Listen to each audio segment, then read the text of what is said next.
신령과 진정으로 예배드림으로 하나님 기뻐 받으시는 예배가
이스라엘 백성들이요 출애굽하고 요단강 앞에 이르렀습니다.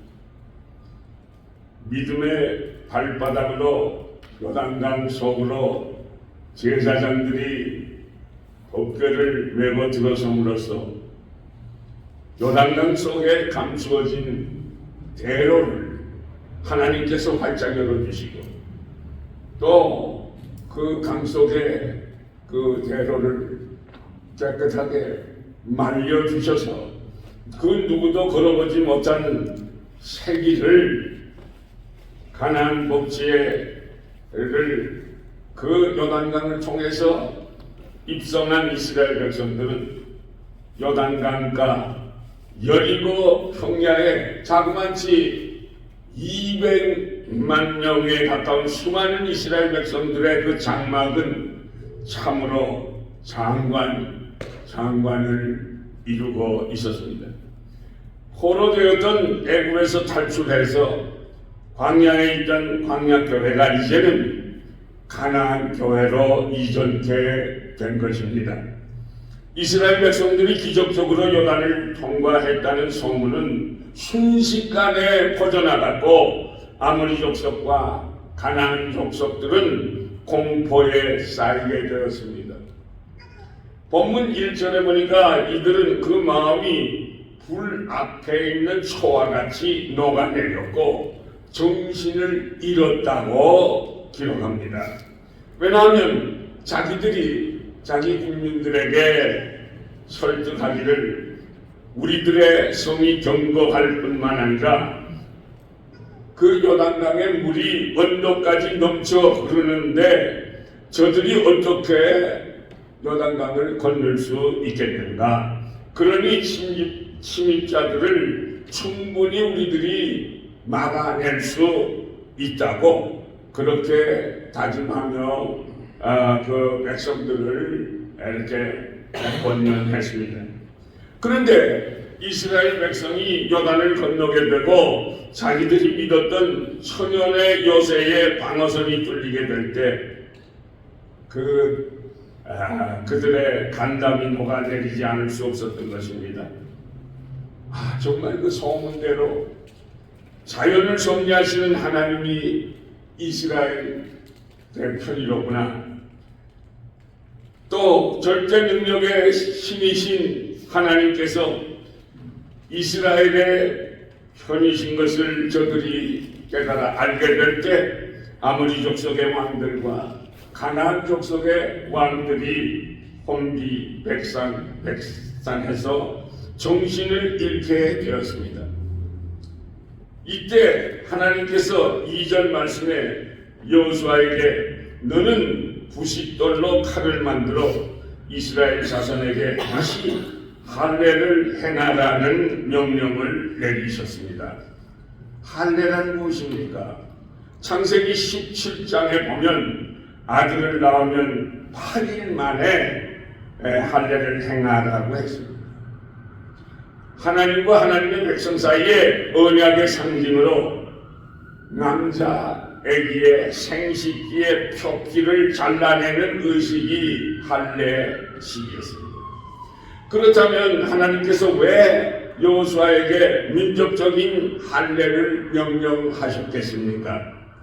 첫째, 하나님의 백성은 할례를 꼭 받아야만 하기 때문입니다.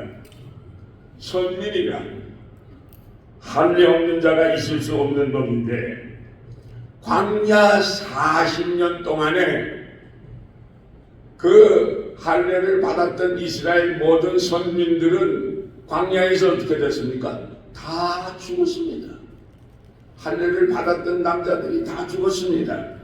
그래서 광야 40년 동안에 태어난 남자 아이들, 그때 금방 태어났으면 40살이에요. 그러니까 그때 태어난 남자 애들은 전부 다 할례를 받지 못했기 때문에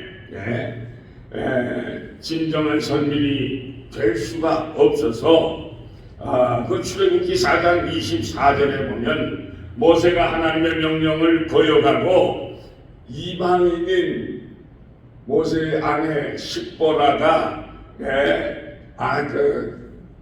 할례 시키지 말자고 우리 아들에게 그래가지고서는 할례를 행하지 않게 될 때 하나님께서 불순종하는 모세를 보고 모세를 죽이려고 할 때 모세의 아내 십보라가 차도를 취해가지고 그 자기의 어린애를 양피를 베어서 모세의 발 앞에 던지면서 말하기를 당신은 참으로 내게 피남편이로다 하면서 아들에게 할례를 실행했던 기록이 있습니다. 창세기 17장 11절에 보면 하나님께서 아브라함과 그의 자손에게 내린 명령은 너희는 양피를 베어라. 이것이 나와 너희 사이의 언약의 표징이라고 말씀하셨습니다. 그러므로 할례는요 언약의 공동체에 가입하는 행위가 되고 이 의식은 히브리인의 언약의 아들임을 가르치는 교육적인 의미가 있었던 것입니다. 할례는요 하나님이 정해주신 법령의 하나입니다. 하나님의 백성은 할례를 행해서 하나님의 명령에 순종하여야만 되는 것입니다. 하나님의 택한 백성과 이방인과의 구별이 할례요. 할례를 통하여 하나님의 언약이 그들의 삶 가운데 있게 하였으며 자신들이 하나님의 백성이라는 것을 확신할 수 있도록 그래서 하나님의 축복을 더 받아 누리기 위함인 것입니다. 두 번째로 이 할례를 하는 이유는 유월절을 지키기 위함이었습니다. 출애굽기 12장 14절에 볼 것 같으면 6월절이라는 이스라엘 백성들에게 3대 절기 중에 하나가 6월절입니다. 그래서 출애굽하게 될 때 애굽의 장자들 그리고 짐승의 첫 번째 난 짐승들은 다 죽어 넘어지는 그러한 때에 이스라엘 백성들에게는 하나님의 명령을 따라서 문설주에다가 양의 피를 발라서 그래서 참 이스라엘 백성들을 그 애굽의 모든 임금의 아들까지 왕자까지 다 죽어 넘어지는 그러한 상황에서도 하나님께서는 이스라엘 백성들을 보호해 주시고 지켜주신 것입니다. 4장 19절 말씀을 보면 요단강을 건너고 이스라엘 백성들이 2개의 기념비를 세우지 않았습니까? 그리고 할례를 행하라고 명령하신 것이 본문 2절에 보니까 그때에 다시 할례를 행하라고 명령하셨으므로 역시 그날이 요단강을 건너고 기념비를 세운 그날 정월 10일이었다는 것입니다. 역시 그 할례를 받은 지 3일이 지나고 정월 14일에 6월절을 지켰다고 10절은 말씀하고 계십니다. 왜 그렇습니까? 출애굽기 12장 48절 말씀을 보면 너희와 함께 거하는 타국인이 여호와의 6월절을 지키고자 하거든 그 모든 남자는 할례를 받은 후에야 가까이 하여 지킬지니 곧 그는 본토인과 같이 될 것이나 할례를 받지 못한 자는 먹지 못할 것이니라고 말씀하셨습니다. 고로 할례를 받지 못한 자는 6월절을 지킬 자격이 없었기 때문입니다. 그러므로 광야에서 할례를 받지 못한 이스라엘 백성들의 그 민족적인 할례가 꼭 필요했던 것입니다.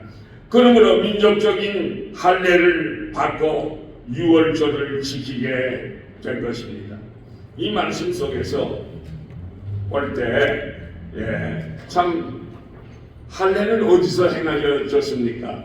요단강을 건너고 그리고서 길갈에 도착했습니다. 그래서 그 길갈에서 행해졌습니다. 자, 그러면 길갈은 어떤 곳이라고 말할 수 있습니까? 앞에는 아모리 족속과 가나안 족속이 버티고 서 있는 그러한 위치입니다.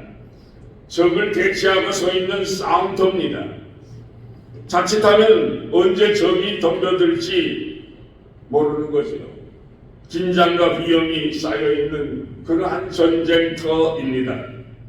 그래서 우리 사람들이 얼른 생각할 것 같으면 적을 다 섬멸하고 평온한 후에 할례도 행하고 6월절도 지키면 되지 않겠느냐 그렇게 생각할 수 있겠습니다만 그러나 사람의 생각과 하나님의 뜻은 달랐습니다.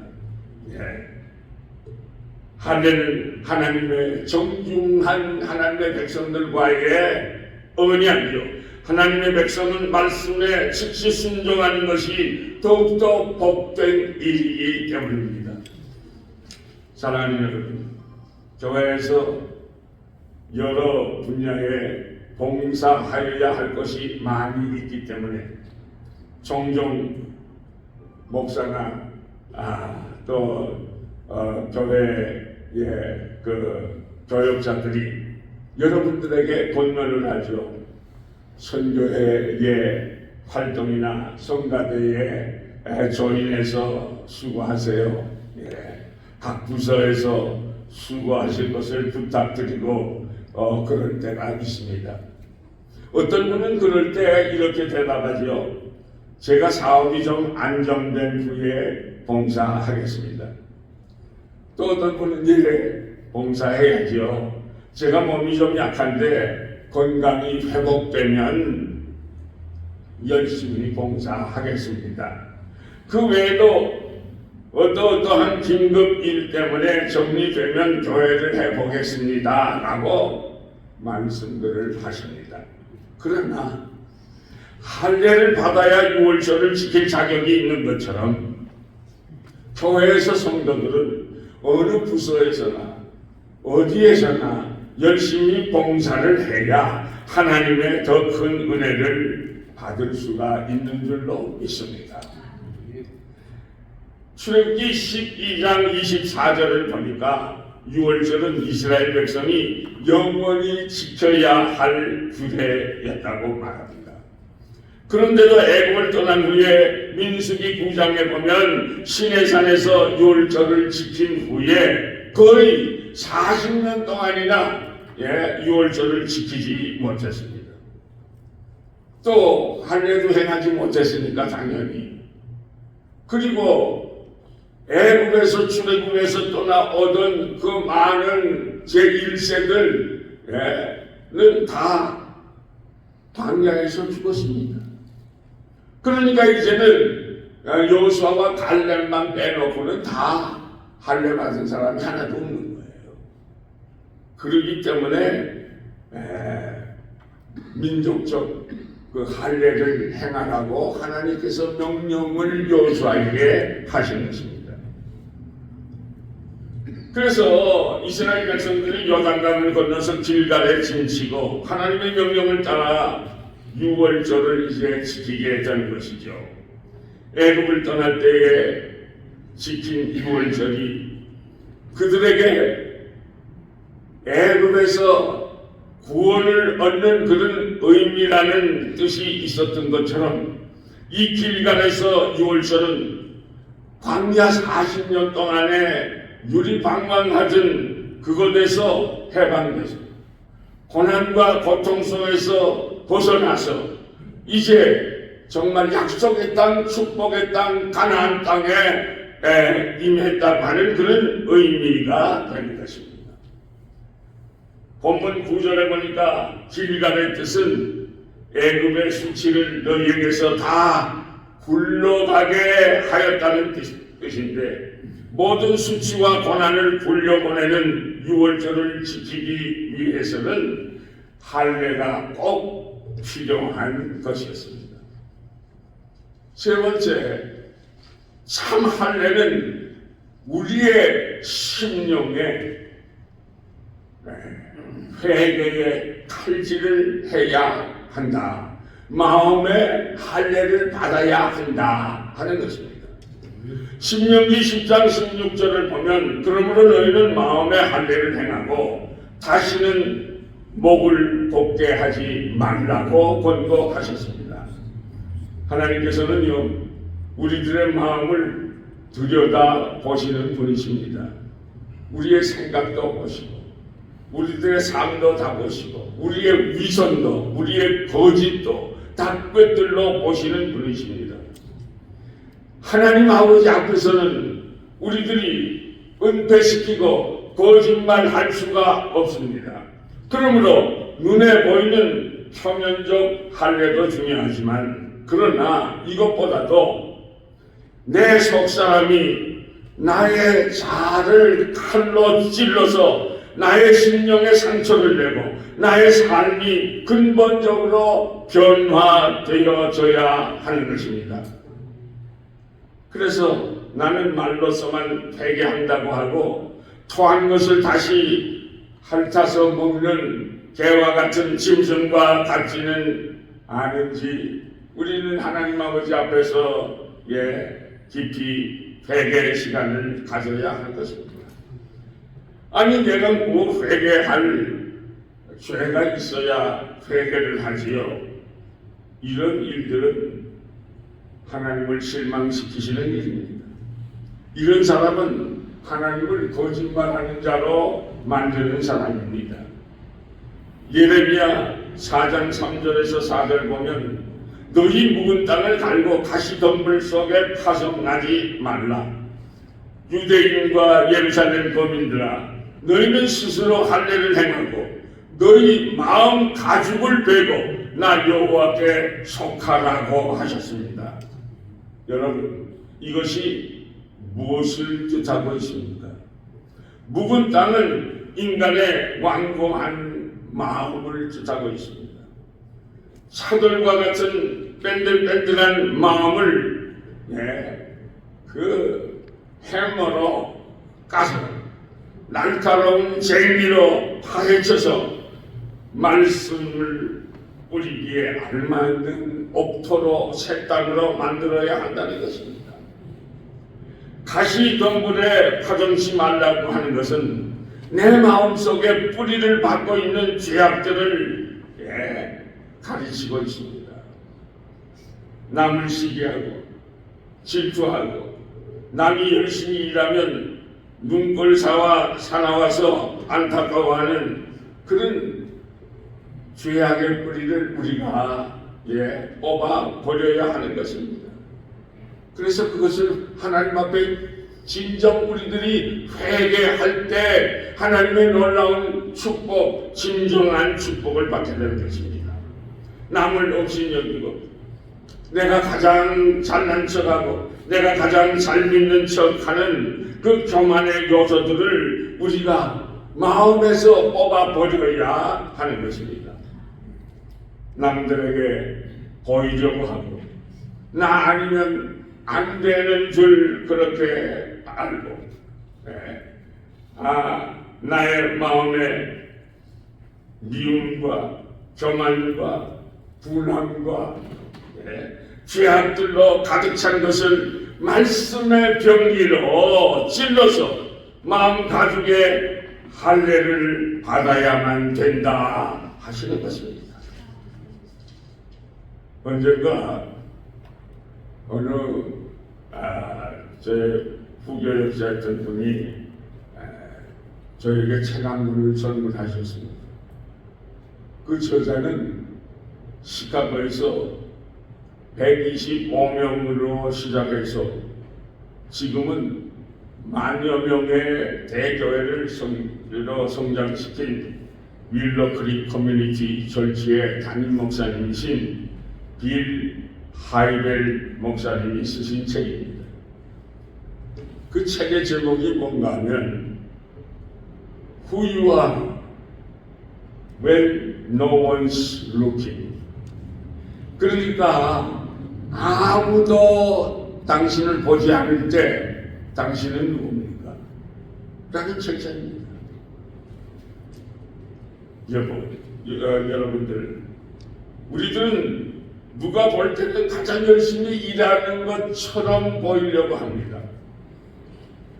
또 실제로도 최선을 다합니다. 특히 회사를 다니는 사람들은 매니저가 볼 때는 열심히 일하는 척, 사장님이 볼 때도 최선을 다해서 열심히 일합니다. 그러나 아무도 보지 않을 때, 아무도 없을 때 역시 최선을 다할 수 있고 베스트를 다할 수 있어야 올바른 사람이라는 것이죠. 특별히 어떤 위험에도 도전하는 용기라든지 어떤 목표를 향해서 끊임없는 그 훈련이라든지 아름다운 꿈을 키우는 일이라든지 어떤 상황에서라도 참을 수 있는 인내하는 모습이라든지 누구나 다 사랑할 수 있는 참 사랑이라든지 이런 것들도 누군가가 보고 있을 때는 내가 가장 더 열심히 많이 소유하고 있는 것처럼 내가 그렇게 행하는 것처럼 그렇게 행동하다가도 아무도 보지 않을 때 아무도 내 곁에 아무도 없을 때 그럴 때 나는 어떤 나의 모습인가 하는 것이 다른 사람은 몰라도 우리 각자 나 자신은 잘 아는 것입니다. 사랑하는 성도 여러분, 무지개 꿈을 꾸던 그 결혼이 깨어지는 중 정치가들을 보면 우리나라에 특히 너무 심한 것 같습니다. 여당이나 야당이나 다 권거술수로 거짓말을 일서 그냥 중상모략하고 없는 일도 만들어 기업인들은 자기 고객들에게까지 사기를 치고 심지어 교회까지 교회를 흔들며 정말 아주 악한 일들을 행하는 것을 보게 됩니다. 이러한 시험들을 이기고 문제를 해결하는 방법은 오직 한 길밖에 없습니다. 우리들의 심령의 할례를 행하는 것입니다. 우리 심령의 칼질을 해서 예수 그리스도의 보혈의 피로 정죄하는 그러한 길밖에는 없습니다. 내가 내 속사람을 질러 내 심령의 할례를 받지 아니하면 하나님께서 단권적으로 우리들의 자녀들을 말씀의 검으로 회개의 검으로 우리의 심령의 칼질을 하실 때는 나는 몸부림치고 고통을 당하고 정말 죽음의 길을 오고 가게 되는 것입니다. 다시 말하면 우리 육신, 나의 지체는 우리는 죽어야 합니다. 죽으면 땅속에 들어가는 것이고 썩어 문드러지는 것이 우리 육신입니다. 옛사람은 죽고 새사람이 돼서 예수 그리스도와 함께 또 예수 그리스도 안에서 승리의 생활을 누리지 않으면 안 되는 것입니다. 내 속사람이 살려면 하나님의 말씀으로 내 말씀을 읽고 듣고 묵상하면서 말씀으로 내 심령을 조명해야 하고 내 속에 숨겨져 있는 죄, 나도 잊어버린 죄를 찾아내서 말씀의 검으로 쪼개고 말씀의 검으로 찔러서 칼질을 하여 죄를 버려내야 내 안에 예수 그리스도의 보혈의 피로 채워지게 된다는 것입니다. 예수 그리스도와 함께 그래야지만 주님과 함께 동거동락할 수 있게 되는 것입니다. 이렇게 심령의 칼질로 할례를 받은 자만이 하나님의 능력을 내 능력으로 끌어들이며 하나님의 권세를 내 권세로 삼을 수 있게 돼서 가나안 땅에 거하는 아모리 족속과 가나안 족속을 물리쳐 승리를 거둘 수가 있는 것입니다. 사랑하는 성도 여러분, 바라건대 오늘 영생교회 성도님들이 심령의 말씀의 칼질을 통해서 변화의 새 사람이 돼서 날마다 영적 전투에서 승리를 거듭하여 영적 가나안 복지에서 영생을 누리는 사자성선이 하나님의 보호를 받는 귀한 축복이 있으시기를 교회의 머리가 되시고 만복의 근원이 되신 우리 주 예수 그리스도의 이름으로 축복합니다. 축복합니다.